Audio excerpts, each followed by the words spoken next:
Détroit, dans le Michigan, le 2 décembre 2011. Hi, my name is Mary, and my niece was just stolen in a vehicle, and her father is really upset. Somebody must have hijacked him or something, and my niece is in the car. Bianca Jones, âgée de 2 ans, semble avoir été enlevée alors qu'elle était sous la garde de son père, DeAndre Lane, surnommé Dre. Did they use a weapon on you? Dre, did they use a weapon? She's not really talking to me. La mère de la fillette apprend la terrible nouvelle. Mon téléphone a sonné.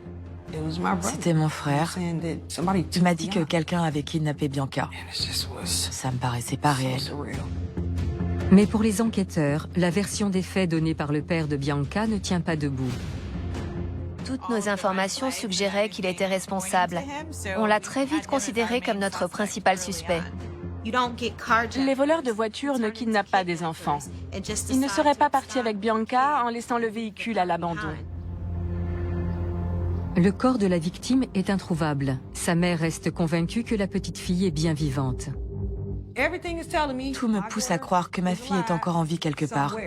Il n'y a plus qu'à trouver où et à aller la chercher. S'il n'y a pas de corps et qu'il n'y a pas de scène de crime, cela va de soi qu'il est très difficile pour les personnes dans cette situation d'accepter que leur enfant est décédé. Personne n'a envie de croire qu'un père pourrait être capable de tuer son bébé. C'est beaucoup plus facile de se convaincre que des inconnus sans cœur ont enlevé cette fillette. Mais cette affaire raconte l'histoire d'un père qui s'est débarrassé de sa propre chair comme on se débarrasse d'un déchet.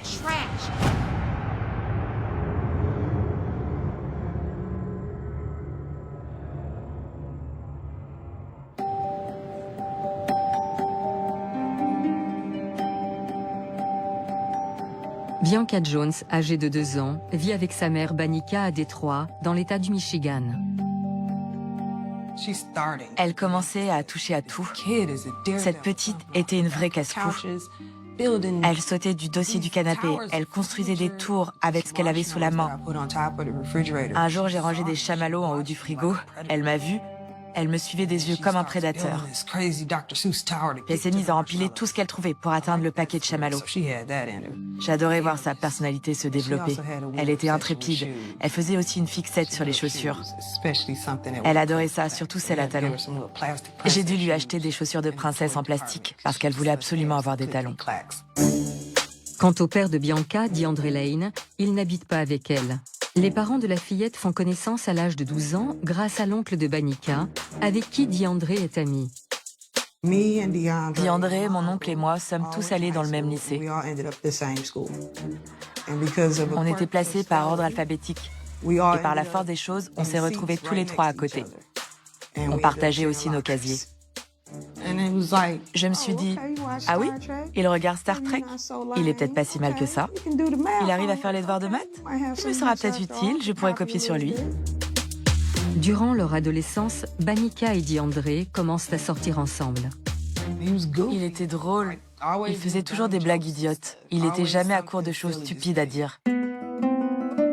Mais la vie de famille du jeune homme est chaotique. Certains membres de sa famille étaient toxicomanes. Sa mère est morte quand il était encore jeune. Après son décès, il est parti vivre chez son père, mais il y avait beaucoup de conflits. Il ne fait aucun doute que les circonstances dans lesquelles nous sommes élevés en tant qu'enfants ont un impact sur notre vie une fois adulte. On peut réussir à passer outre ces traumatismes. Mais dans le cadre de mon travail avec des criminels, quand ces personnes me racontent leur histoire, je remarque qu'elles ont très souvent connu de grandes difficultés par le passé. DeAndre et Banika grandissent dans les années 80 et 90, à une époque où la criminalité règne sur Détroit. La réputation de la ville en a pris un sacré coup au fil des années, jusqu'à devenir la capitale mondiale du meurtre. J'en ai moi-même été témoin au cours de ma carrière. Les crimes et les gangs sont parvenus à étendre leur contrôle. Il y a beaucoup de violence ici. DeAndre a fait la même chose que beaucoup d'autres adolescents. Il a rejoint un gang, mais sans trop s'impliquer. Il a pris part à un braquage à un jeune âge. Il vendait aussi de la drogue. Tout ça n'annonçait déjà rien de bon. Il a eu des ennuis pendant son adolescence. Il a fait des choses idiotes. Il a pris des mauvaises décisions. Le jeune homme est aussi un bourreau des cœurs. La relation qu'il entretient avec Banika évolue en dents de scie pendant plus de 10 ans. On a rompu plusieurs fois. Je suis partie pendant 4 ans dans l'armée. Mais il n'y a jamais eu d'animosité entre nous. On voulait simplement pas se fréquenter à ces périodes-là. On faisait nos vies chacun de notre côté. Alors qu'ils entrent tous les deux dans la trentaine, Banika tombe enceinte de leur fille Bianca. À ce stade, on était simplement 2 amis qui couchaient ensemble. On était tous les deux très occupés. Diandré n'avait pas le temps de s'impliquer dans une relation amoureuse. Il voulait remettre de l'ordre dans sa vie. Au moment où Bianca est venue au monde, j'ai compris que j'allais devoir prendre soin d'une autre personne. Mais Bianca n'est pas le seul enfant de Diandré. Il a eu 7 enfants, de 7 femmes différentes. Prenez le temps de digérer ça. Il a eu une autre fille qui est née la même année que la petite Bianca.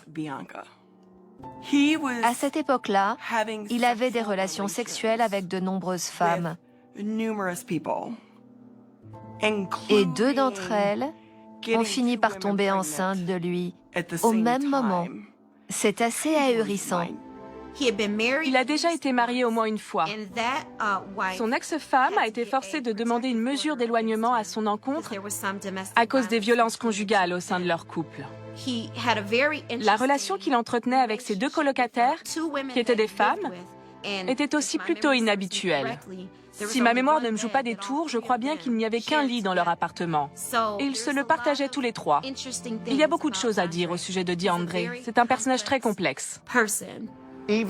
Bien qu'on ne puisse pas se permettre de juger quelqu'un en se basant uniquement sur sa vie sexuelle, DeAndre Lane a eu 7 enfants de 7 femmes différentes. Et c'est sans compter ses autres partenaires éventuels qui ne sont pas tombés enceintes, mais avec qui il avait des relations sexuelles. Cela semble être un aspect très prononcé de sa personnalité. En ce qui me concerne, c'est quelque chose qui ne me pousserait pas à penser qu'il est digne de confiance. Malgré ses autres enfants et ses relations avec de multiples femmes, DeAndré s'implique dans la vie de sa fille Bianca. Il venait la voir, il la prenait dans ses bras, il faisait la sieste avec elle sur son torse. C'était son père. Il était présent. Il faisait ce que tous les papas font. Il passait du temps avec elle, il la lançait dans les airs. Il n'était pas absent. C'est le genre de père qu'un homme doit devenir, non? Tout était normal. Jusqu'à ce qu'un jour, tout bascule. Alors que l'année 2011 touche à sa fin, Banika demande à DeAndré de garder Bianca quelques jours pour lui permettre de chercher un nouveau travail. À cette période, DeAndré vivait avec sa fiancée de l'époque, sa fille de 11 ans et sa fille de 2 ans, qui avaient le même âge que Bianca. Ils habitaient avec une de leurs amies, chez elle. Comme convenu, DeAndré vient chercher Bianca le 26 novembre. Peu de temps après, Banika lui demande s'il peut garder leur fille un peu plus longtemps. Elle souhaite néanmoins que Bianca vienne régulièrement lui rendre visite. Je comptais assister à une formation. Elle était censée durer une journée complète. Je voulais pouvoir commencer mon nouveau travail tout de suite si j'arrivais à en trouver un. J'ai demandé à DeAndré de garder Bianca pendant environ 1 mois, de la ramener juste avant les fêtes et de passer Noël avec nous. Ça me laissait assez de temps. Il a accepté, il m'a laissé faire les choses de mon côté. Le 1er décembre, DeAndré appelle son ex-compagne et lui demande s'il peut venir chez elle le lendemain afin de récupérer des affaires pour Bianca. Au départ, je lui avais donné assez de vêtements pour une semaine. Il voulait venir chercher d'autres tenues, des chaussettes, des couches, ce genre de choses. À 2 ans, un enfant se salit beaucoup. Alors j'ai dit oui. Le 2 décembre, Banika part assister à sa formation professionnelle. D'autres membres de sa famille restent à son domicile pour accueillir DeAndré. Ce matin-là, je me suis levée, j'ai pris le bus en direction de la maison de quartier où ma formation avait lieu. J'ai signé la fiche de présence et je me suis assise dans le fond de la salle. Puis mon téléphone a sonné. C'était mon frère. Il m'a dit que je devais rentrer tout de suite parce que quelqu'un avait kidnappé Bianca. Le 2 décembre 2011 à Détroit, dans le Michigan. Banika Jones reçoit un appel de son frère à propos de sa fille de 2 ans, Bianca. La fillette est sous la garde de son père, DeAndre Lane. Au téléphone, mon frère n'arrêtait pas de dire que quelqu'un l'avait enlevée, qu'elle avait disparu. J'entendais aussi quelqu'un pleurer et gémir en fond. DeAndre, affolé, s'est rendu au domicile de Banika et a affirmé que quelqu'un avait volé sa voiture alors que Bianca se trouvait toujours à l'arrière. Il est allé chez Banika, il a frappé à la porte comme un fou et a hurlé « Mon bébé! Mon bébé, aidez-moi! Ils m'ont pris mon bébé, ils l'ont enlevé !» Ils ont dû appeler les secours. Hi, my name is Mary, and my niece was just stolen in a vehicle. Her father is really upset. Somebody must have hijacked him or something, and my niece is in the car. Did they use a weapon on him? Dre, did they use a weapon? She's not really talking to me. Il a fait semblant d'être traumatisé. Il a prétendu être dans l'incapacité de donner des détails spécifiques parce qu'il était bouleversé par le deuil. Il a joué le rôle de la victime. Des officiers de police sont arrivés sur place. Vu la nature de l'urgence, c'est la brigade qui s'occupe des vols de voitures qui a pris les devants. Un poste de commandement mobile a été dépêché dans le quartier. Mon frère est venu me chercher et m'a ramené chez moi. Il y avait un tas d'officiers devant ma maison. DeAndre était en larmes sur le porche. Tout ça me paraissait pas réel. DeAndre était abattu, je l'avais jamais vu comme ça. Le père de la fillette parle à la police. Il a raconté avoir entendu des hommes klaxonner derrière lui. Il lui aurait dit que ses feux arrière ne fonctionnaient pas. DeAndre se serait donc garé pour vérifier ses phares. C'est là que les hommes l'auraient approché avec une arme à feu avant de voler sa voiture. DeAndre a affirmé avoir couru après eux pendant quelques minutes pour tenter de les suivre. D'autres agents sont arrivés. Toute cette situation commençait à devenir hors de contrôle. Il fallait récupérer Bianca. C'était une histoire complètement dingue. J'arrivais pas à croire ce qui était en train de se passer.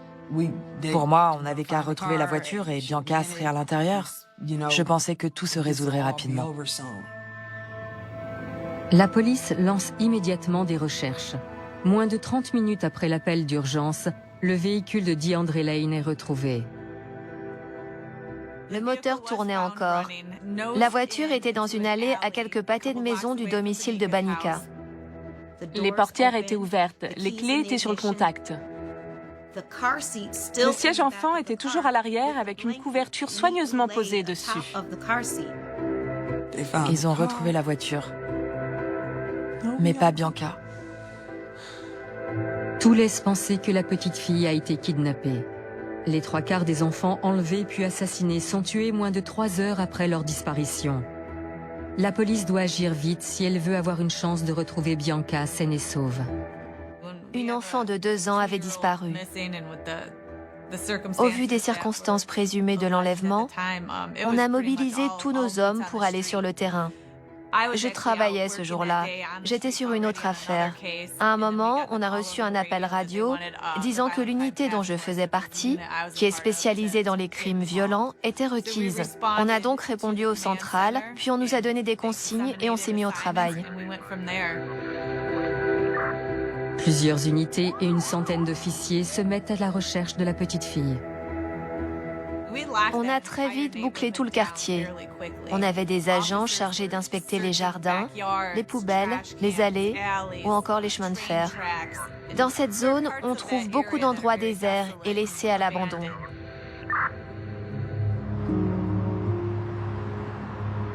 La nuit tombe. 7 heures après la disparition de Bianca, la fillette n'a toujours pas été retrouvée. J'ai attendu. Je refusais d'aller dormir par peur que le téléphone sonne. Je voulais être prête à partir. Mais j'ai reçu aucun appel.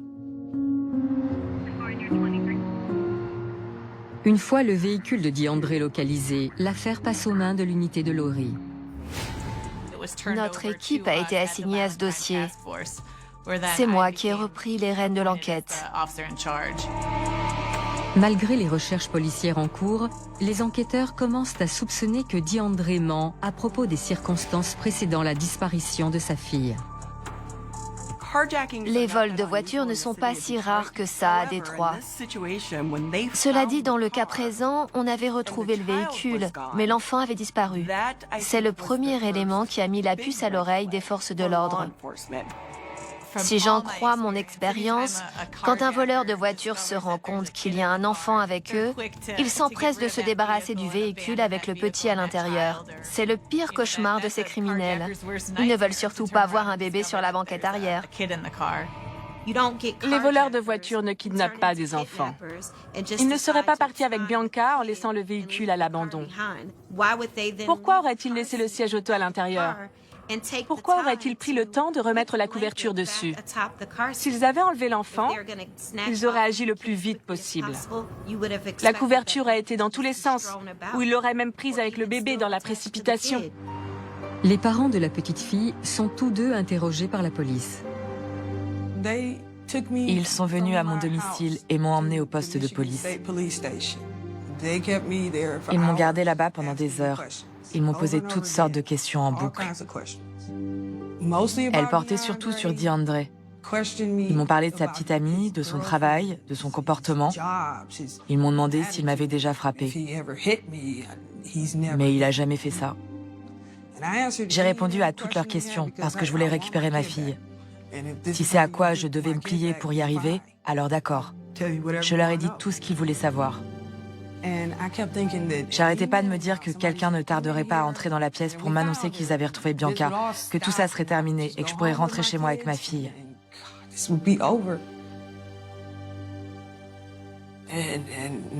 Mais personne n'est jamais venu.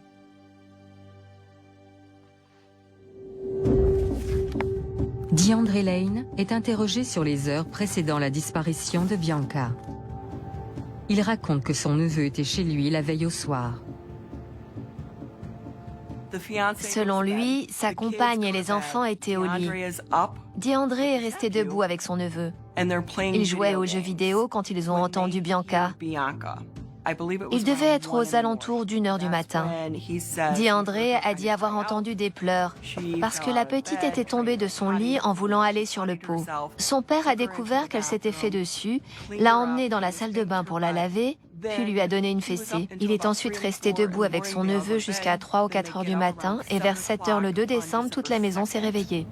La police s'entretient aussi avec d'autres membres du foyer. Les enfants ont expliqué qu'elles se préparaient à aller à l'école. À ce moment-là, DeAndre avait la petite Bianca entre ses jambes. Il la tenait et l'habillait.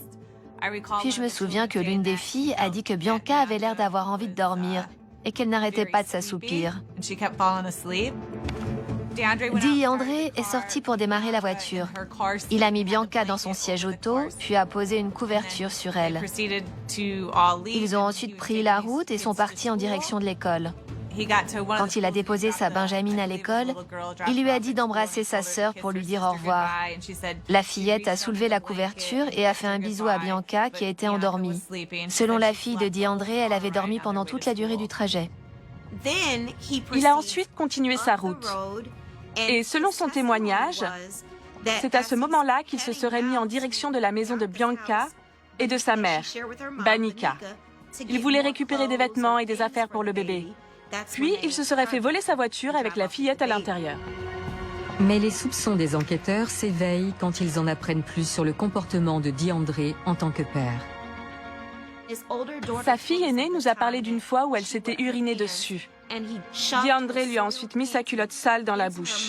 Il l'a fait avec une telle force que le bout de peau qui relie la langue au reste de la bouche, son frein lingual, s'est rompu.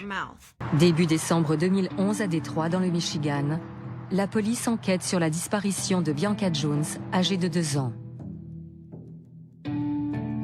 Son père, DeAndre Lane, affirme qu'elle a été kidnappée lors d'un vol de voiture.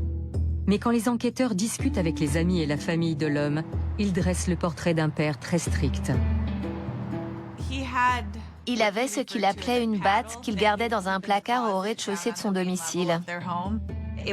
C'était quelque chose qu'il avait fabriqué lui-même. Il s'agissait d'un gros bâton en bois auquel il avait attaché une éponge. Mais pas une éponge molle, une dure.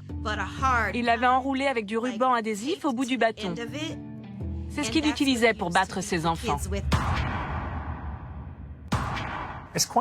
C'est assez révélateur de savoir que DeAndre Lane a fabriqué de ses propres mains le bâton dont il se servait pour frapper ses enfants.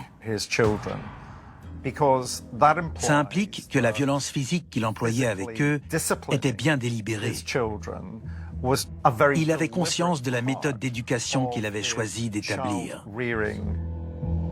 Une chose en particulier méritait une punition pour DeAndre. Il semblait avoir du mal à entraîner ses enfants à aller sur le pot. Sa fille aînée nous a parlé d'une fois où elle s'était urinée dessus. Il l'a punie par la violence. DeAndre lui a ensuite mis sa culotte sale dans la bouche. Il l'a fait avec une telle force que le bout de peau qui relie la langue au reste de la bouche, son frein lingual, s'est rompu sur le cou. L'une des choses qui l'énervait beaucoup avant la disparition de Bianca, c'était que la fillette, âgée de 2 ans, n'avait pas encore l'habitude d'aller sur le pot. Quelques jours avant la disparition de Bianca, un témoin raconte à la police avoir entendu DeAndre battre l'enfant après un incident similaire. Cet homme nous a expliqué qu'il avait eu une conversation avec DeAndre. Il lui a dit que Bianca n'avait que 2 ans, qu'il ne pouvait pas s'attendre à ce qu'elle aille sur le pot à cet âge-là. DeAndre lui a répondu quelque chose comme « Elle vit sous mon toit, c'est chez moi, ici. Je refuse que ma fille de 2 ans salisse ma maison. » Plusieurs membres de la famille de DeAndre racontent l'avoir entendu battre la petite fille pour les mêmes raisons la nuit précédant sa disparition. Ils l'ont vu la frapper avec son bâton et lui hurler dessus. Il était très en colère quand il a vu l'état dans lequel elle était. Mais la preuve la plus accablante est révélée par la fiancée de DeAndre. Elle a témoigné qu'elle se trouvait dans son lit à l'étage quand elle a entendu son compagnon frapper Bianca. Cette fois, la fillette hurlait, et ça ne ressemblait pas à ce que cette femme avait déjà pu entendre par le passé. Il la battait avec plus de violence. Il avait l'air plus en colère qu'à son habitude. Après ça, Bianca est devenue silencieuse, et personne ne l'a plus jamais entendue faire un son jusqu'à sa disparition. DeAndre est ensuite redescendu au rez-de-chaussée pour jouer aux jeux vidéo avec son neveu. Ce dernier nous expliquait que son oncle est allé chercher Bianca dans sa chambre, l'a ramenée en bas, l'a assise et a commencé à la tapoter avec le bâton qu'il avait utilisé pour la battre. Mais elle ne disait rien, elle ne faisait pas un bruit. Alors son père l'a ramenée dans sa chambre. Je crois qu'il a réalisé que quelque chose n'allait pas avec Bianca. Il ne savait pas quoi faire. Pour confirmer la version des faits de DeAndre, la police consulte ses relevés téléphoniques et les caméras de surveillance de la ville afin d'observer ses mouvements jusqu'au vol de voiture présumé. On a réussi à repérer son véhicule. On a pu le suivre dans chacun des endroits où il s'est rendu. On a aussi localisé son téléphone sur ces différents lieux. Il a dit être allé à différents endroits avant de se faire voler sa voiture, mais il n'apparaissait pas sur les images de surveillance au moment du vol, et son téléphone le plaçait de l'autre côté de l'autoroute. C'est là qu'on a perdu sa trace. Pendant 45 minutes, il était introuvable. La zone vers laquelle se dirigeait DeAndre est déserte et n'est dotée d'aucune caméra de surveillance. La police est dans l'incapacité de suivre ses déplacements exacts. Il n'a pas réussi à expliquer sa présence à cet endroit de la ville pendant les 3 quarts d'heure où on ignore ce qu'il faisait. Pour la police, DeAndre semble de plus en plus impliqué dans la disparition de sa fille. Craignant le pire, les officiers décident de faire appel à des chiens détecteurs de cadavres pour les assister dans leurs recherches. Ces chiens sont dressés à retrouver des cadavres. Ils peuvent sentir quand un corps est en état de décomposition. C'est à cette odeur qu'ils se fient. S'ils donnent leur signal à leur maître chien, c'est qu'il y a une dépouille dans le coin. Ils apprennent à aboyer et à s'asseoir quand ils détectent une odeur de décomposition humaine. Les enquêteurs m'ont annoncé qu'ils emmenaient des chiens avec eux. À ce stade, ils étaient convaincus que Bianca était morte et qu'ils trouveraient un cadavre. Il était clair qu'ils ne la cherchaient même plus. On a fait plusieurs perquisitions du domicile de DeAndre. Les chiens sont d'abord intervenus là-bas. On m'a rapporté que les animaux avaient donné leur signal devant l'oreiller de Bianca, mais également devant le lit dans lequel elle avait dormi.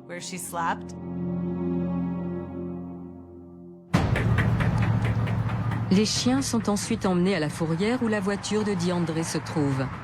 Comme de nombreux autres véhicules, elle a été saisie par la police. Les officiers ont fait intervenir les 2 chiens dans un bâtiment où tout un tas de voitures impliquées dans des accidents ou autres étaient entreposées. Ils ont retiré les laisses des animaux et les ont laissés inspecter la zone. Les chiens ont donné leur signal devant le véhicule que DeAndre avait conduit. Mais en plus de ça, ils ont eu la même réaction avec la banquette arrière et le coffre.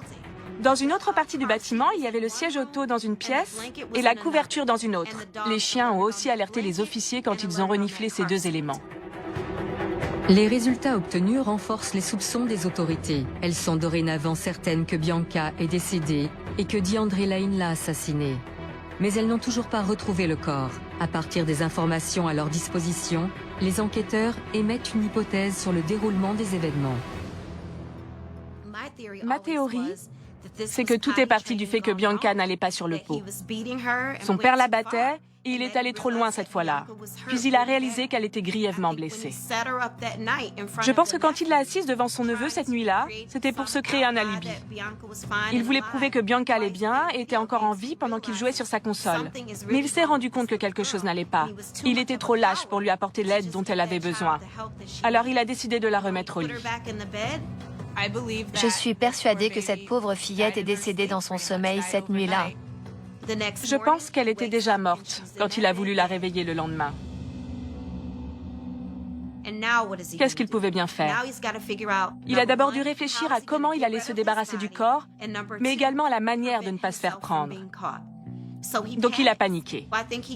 Il l'a mise dans son siège auto et a posé la couverture sur sa tête pour que ses autres enfants pensent qu'elle dormait. Comme ça, il avait des témoins qui pouvaient attester que le bébé était encore en vie. Puis, il a essayé de trouver un moyen pour que le corps ne soit pas retrouvé.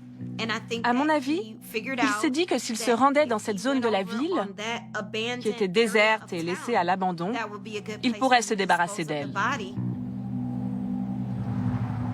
On était certain qu'il avait jeté le cadavre dans une benne à ordures ou une poubelle du coin. Et malheureusement, les éboueurs sont ensuite passés ce matin-là.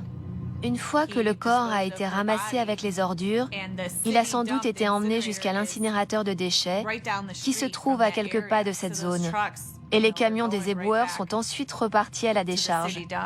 Puis DeAndre a inventé l'histoire du vol de voiture et du kidnapping. Selon moi, DeAndre espérait que quelqu'un volerait la voiture qu'il avait abandonnée et s'enfuirait avec.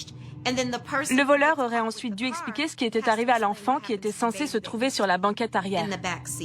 Si le corps sans vie du bébé venait à être découvert, la personne avec la voiture aurait donc été considérée comme responsable. La police aurait cru qu'elle l'avait tué dans le but de garder le véhicule. Mais malheureusement pour DeAndre, sa voiture a été retrouvée assez rapidement, avant même que quelqu'un ait pu s'enfuir avec. La version des faits inventée par DeAndre Lane est très élaborée. Et bien entendu, la partie la plus sophistiquée qu'il est parvenu à mettre au point, c'est le prétendu vol de voiture. Il espérait sans doute que le taux de criminalité locale corroborerait son histoire. Le nombre de meurtres horribles ayant régulièrement lieu dans la ville de Détroit lui fournissait un contexte plausible. Il devait penser que ce crime ne se démarquerait pas des autres. Un vol de voiture est une chose assez banale dans cette ville quand on sait ce qu'il s'y passe. Mais toute l'histoire qu'il a échafaudée a fini par tomber à l'eau assez rapidement. Malgré l'accumulation de preuves incriminant DeAndre Lane, les autorités doivent constituer un dossier solide. C'est inhabituel d'engager des poursuites pour meurtre alors qu'on n'a pas retrouvé le corps de la victime. On devait donc fonder notre dossier sur les éléments qu'on avait pour contrebalancer ce qui nous manquait. On a dû attendre de recevoir ces relevés téléphoniques. On n'avait pas le droit à l'erreur. On voulait être rigoureux et peaufiner notre dossier. Banica ignore que son ex-compagnon reste le suspect principal de l'affaire. Elle ne le croit pas responsable de la disparition de leur fille. Il n'a rien fait. Il sait que je crois en son innocence. Même si des témoins ont affirmé que DeAndre est un père strict, Banica n'a jamais observé le moindre comportement violent de sa part. Je n'ai jamais vu lever la main sur un enfant. Je n'aurais pas laissé ma fille avec lui si j'en avais cru capable. Elle garde contact avec DeAndre qui loge au domicile de sa sœur. On s'appelait tous les jours. On se demandait comment on allait. On se renseignait sur des détectives privés, on contactait des avocats. On faisait tout pour tenter de récupérer Bianca. On devait la retrouver. Il fallait la chercher. Mais après 3 mois de recherche policière, le corps de Bianca reste introuvable. Les enquêteurs sont néanmoins convaincus d'avoir assez d'éléments prouvant l'implication de DeAndre dans le meurtre de sa fille. Le 14 mars 2012, il est enfin poursuivi en justice. Il a été accusé de meurtre avec préméditation concomitant d'une infraction majeure, à savoir la maltraitance infantile volontaire. J'ai allumé la télé, j'ai mis les infos et j'ai vu qu'il y avait un mandat d'arrêt à son encontre. J'y croyais pas. J'ai essayé de l'appeler pour lui dire ce que je venais de voir et l'avertir, mais il a jamais décroché son téléphone. Contre toute attente, lors du procès de l'accusé 6 mois plus tard, une témoin affirme avoir vu Bianca en vie après sa disparition. Cette femme a été appelée à la barre. Elle a dit qu'elle avait vu la petite Bianca dans cette maison. Le 19 septembre 2012, le procès de DeAndre Lane débute. Il est accusé du meurtre de sa fille de 2 ans, Bianca Jones, dont le corps n'a jamais été retrouvé. À l'époque, j'étais l'une des 3 procureurs adjoints du comté de Wayne qui se sont vus assigner cette affaire. C'est très difficile d'obtenir une condamnation pour meurtre lorsque le corps de la victime n'a jamais été localisé. Non seulement on devait prouver que l'accusé avait assassiné le bébé, mais on devait aussi démontrer que la fillette était bien morte. Ça n'a pas été un procès facile, mais j'étais convaincue que les officiers de police qui avaient travaillé sur l'affaire avaient fait tout leur possible. Je me suis entretenue avec les procureurs tous les jours pendant le procès. L'une des choses qu'on n'oubliait jamais dès qu'on se rendait au tribunal, c'était de prendre avec nous chacune des preuves tangibles qu'on avait. On savait très bien que les avocats de la défense baseraient leur argumentaire sur notre absence de preuves. Mais on en avait, et on comptait bien les montrer. Tous nos classeurs, le siège auto, le bâton, on emmenait tout à chaque fois qu'on devait se présenter devant le juge. On voulait que le jury se rende compte qu'il y avait une multitude d'éléments et de témoignages qui incriminaient l'accusé et qu'ils étaient bien réels. Notre équipe a réfléchi à ce qu'on pouvait faire pour que les jurés voient le tableau dans son ensemble.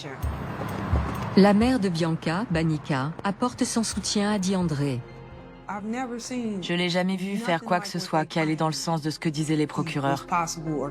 Pas une parole, pas un geste, rien du tout. Je ne crois pas qu'il aurait été capable de battre à mort une fillette de 2 ans. Et il ne lèverait même pas la main sur un chiot.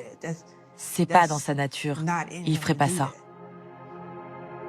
Lors du procès, Banica est appelée à témoigner. On m'a demandé pourquoi je lui avais confié ma fille. Parce que c'est son père. Je comprenais pas pourquoi il me posait cette question. Je dois me justifier? Parce que j'ai fait garder Bianca par son père. La défense soutient notamment que l'enquête a trop vite été dirigée contre DeAndre. Pendant toute la durée du procès, ils n'ont pas arrêté de dire qu'on s'acharnait sur lui depuis le début et qu'il a toujours été notre seul suspect dans cette affaire. Mais je ne trouvais pas que c'était un argument recevable. À peine quelques jours après la disparition de Bianca, j'étais avec l'enquêtrice en charge de l'affaire. Elle devait sans doute penser me rassurer au moment où elle m'a dit « Ne vous inquiétez pas, on va s'assurer qu'il soit puni pour ce qu'il a fait. » Toutes nos informations suggéraient qu'il était responsable. Ça ne me dérange pas de le dire. Oui, on l'a très vite considéré comme notre principal suspect.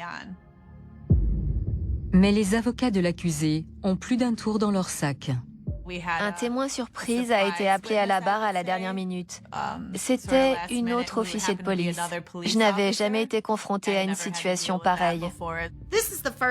C'était la première fois qu'on entendait parler de ça. Même si on devait présenter toutes nos preuves et les témoignages qu'on avait récoltés à la défense, il n'avait pas à en faire de même avec nous. Donc on ne se doutait pas qu'il ferait ça. Cette femme a été appelée à la barre. Elle a affirmé qu'elle s'était occupée d'une affaire de violence conjugale et elle a dit qu'elle avait vu la petite Bianca dans cette maison. La témoin explique avoir vu la fillette 8 jours après le signalement de sa disparition. Mais elle ne s'en est rendue compte que 2 jours plus tard, quand elle s'est retrouvée face à une photo de Bianca et a remarqué sa ressemblance avec l'enfant qu'elle avait vu. Elle a ensuite raconté qu'elle s'était adressée à l'enquêteur en charge de l'affaire à l'époque pour lui dire qu'elle avait aperçu ce bébé et qu'il était bien vivant. Mais l'enquêteur lui avait ri au nez. Laurie Dillon s'entretient avec l'officier durant la pause déjeuner. J'ai pu obtenir suffisamment d'informations pour contacter le poste de police dans lequel elle travaillait à l'époque. On nous a transmis la liste des interventions effectuées ce jour-là et on a trouvé l'adresse à laquelle la témoin avait affirmé avoir vu la petite Bianca. J'ai contacté une unité spéciale et leur ai demandé de se rendre à cette maison. Ils ont pu discuter avec la femme qui résidait à cette adresse. La police découvre que la propriétaire de la maison a une petite fille du même âge que Bianca et qui lui ressemble comme 2 gouttes d'eau. Cela suffit à convaincre les procureurs que l'officier de police les a confondus. Une photo de chacune des enfants est fournie à la cour. On a projeté une photo de chacune des filles côte à côte pour les montrer au jury. Ils n'avaient plus qu'à juger par eux-mêmes si cet enfant était réellement Bianca ou si c'était une autre fillette. Les découvertes des chiens détecteurs de cadavres sont présentées à la cour en tant que preuve de l'accusation, mais la défense détourne l'argument lors de sa plaidoirie finale. L'avocat a dit que notre témoin clé pouvait seulement faire « ouaf » parce que ce n'était qu'un simple chien. Selon lui, on avait fondé tout notre dossier sur le signal donné par un animal. Je comprends pas pourquoi ce chien a aboyé. Je sais que ces animaux sont censés mener leur maître vers un cadavre, mais il faut aussi localiser des indices qui peuvent prouver qu'une personne décédée s'est trouvée à cet endroit. Et l'aboiement d'un chien n'est pas suffisant. Je me souviens encore de la colère que j'ai ressentie durant mon contre-argumentaire. Je voulais à tout prix que les jurés comprennent que cette affaire ne reposait pas uniquement sur le simple aboiement d'un chien. Il s'agissait d'un homme qui avait battu un bébé pour une chose naturelle. Les enfants de cet âge mouillent leurs pantalons, c'est un fait. Notre dossier était fondé sur un individu qui refusait d'assumer la responsabilité de ses actes, qui n'a pas voulu apporter de l'aide à son enfant pour qu'elle puisse s'en sortir. Cette affaire raconte l'histoire d'un père qui s'est débarrassé de sa propre chair comme on se débarrasse d'un déchet. Il ne voulait pas subir les conséquences de ce qu'il avait fait à cette petite fille. Je me devais de rappeler aux jurés ce sur quoi portait réellement ce procès. Le jury se retire pour peser le pour et le contre. Il s'accorde sur un verdict après 7 heures de délibération. J'étais très inquiète parce que j'ai trouvé leur délibération assez rapide. Les preuves qu'on avait exposées étaient surtout circonstancielles, mais ils l'ont jugé coupable. Banica est sous le choc face à cette décision. Il n'y avait aucun corps, aucune arme du crime, aucun certificat de décès. Mais ils se sont dit, vous savez quoi? On a assez de choses pour réussir à le faire passer pour le méchant au tribunal. Et c'est tout. DeAndre a été condamné à perpétuité, sans libération conditionnelle, plus 30 ans de prison. Je sais même pas ce que ça veut dire. Peut-être qu'ils garderont son corps pendant 30 ans avant qu'on puisse le réclamer. Je sais pas. DeAndre Lane est incarcéré depuis 10 ans. Il a fait appel et en 2014, sa demande a été rejetée. Aujourd'hui, il maintient toujours son innocence. Sa version des faits n'a pas bougé d'un poil dans les années qui ont suivi sa condamnation. Selon moi, dans cette affaire, on est confronté à une forme de déni de la part de DeAndre Lane. Dans ce genre de circonstances, les agresseurs parviennent à se convaincre qu'ils racontent la vérité, même s'ils savent très bien au fond d'eux que c'est en fait un mensonge.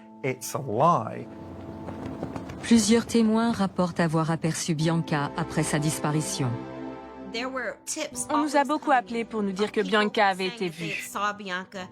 Des personnes ont même contacté des organismes qui luttent contre le crime pour leur dire qu'ils l'avaient vue dans un magasin dans l'Arkansas, le Mississippi ou autre. La police n'avait d'autre choix que de s'y intéresser. On a cherché dans tous les recoins. On a fait tout ce qu'on a pu. On a exploré toutes les pistes possibles. Mais ça nous ramène toujours au même endroit. Le soutien que Banica apporte à DeAndre n'a jamais flanché. Ils veulent vous faire croire que cet homme a battu à mort sa fille de 2 ans de ses propres mains. Ils veulent vous en convaincre. Je connais DeAndre. Je l'ai côtoyé une bonne partie de ma vie. Il ferait jamais ça. Si vous pouvez me montrer quelque chose, n'importe quoi, qui prouverait que ma fille est bien morte, ou qui démontrerait que son père l'a tuée, je serai la première à le condamner droit dans les yeux, sans aucun problème. Mais en attendant, je n'ai aucune raison de tourner le dos à mon ami. Lui aussi a perdu sa fille. Cela va de soi qu'il est très difficile pour les personnes dans cette situation d'accepter le fait que leur enfant a été assassiné. Et ça l'est d'autant plus quand il n'y a pas de corps. Elles se raccrochent à leur espoir et à leur conviction. Elles pensent qu'il est possible que l'enfant soit encore en vie. Personne n'a envie de croire qu'un père pourrait être capable de tuer son bébé et de s'en débarrasser comme d'un vulgaire déchet. C'est beaucoup plus facile de se convaincre que des inconnus sans cœur ont enlevé cette fillette pour une raison qu'on ignore. Mais Banica n'a jamais cessé de chercher Bianca. Ma fille n'a toujours pas été retrouvée. Elle s'appelle Bianca Lily Jones. Elle aurait 12 ans aujourd'hui. Si vous la voyez, que vous savez ce qui lui est arrivé ou que vous avez ne serait-ce qu'un pressentiment, je vous en prie, signalez-le. Donnez-nous une chance de découvrir si ma fille est toujours là et de la ramener. Je suis triste pour Banica. J'aurais aimé qu'on retrouve le corps de Bianca pour qu'elle puisse enfin réussir à faire son deuil. Mais je n'aurais jamais essayé de faire incarcérer un innocent. Je ne pourrais plus me regarder dans le miroir. On a passé des heures et des heures à mener l'enquête. Je n'ai presque pas été chez moi pendant 3 mois. On a travaillé très dur, on espérait avoir tort. Mais on sait que ce n'était pas le cas. Je suis satisfaite de savoir que cet homme a eu le sort qu'il mérite.